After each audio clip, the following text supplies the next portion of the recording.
ఒక sports man కి so ఒక చిన్న ఇంజరీ ఇట్లాంటి అయింది అనుకోండి, సర్జరీ అయితే ఎన్ని మంత్స్ అవుతుంది, లేకపోతే వీళ్ళు ఏం చేస్తారు అసలు? సో వాళ్ళకి టైమ్ ఇస్ ఇంపార్టెంట్, వాళ్ళకి time is money, plus career కూడా ఉండదు కదా. ఇప్పుడు క్రికెటర్ అనుకోండి, వాళ్ళు ఈ సీజన్ 2 seasons ఆడకపోతే కొత్త ప్లేయర్స్ వచ్చేస్తూ ఉంటారు. So they need to get back into it. So heal అవ్వాలి.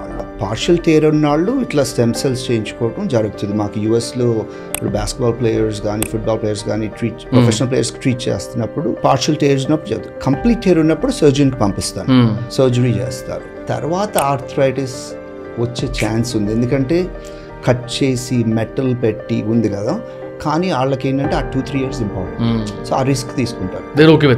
బట్ అలా కాకుండా ప్రొఫెషనల్ అథ్లీట్ ఇట్లా పార్షల్ టేర్స్ లో ఉన్నారు అనుకోండి, సర్జరీ ఎలా అవసరం లేదు, మేము స్టెమ్ సెల్ ఇంజెక్ట్ చేస్తాం, 2-3 months రీహాబ్ చేసి మళ్ళీ స్పోర్ట్స్లోకి వెళ్ళిపోతాం. సో అట్లా మెజారిటీ ఆఫ్ ద ఇంజురీస్ని ఆ మేజర్ సర్జరీని ఆపొచ్చు.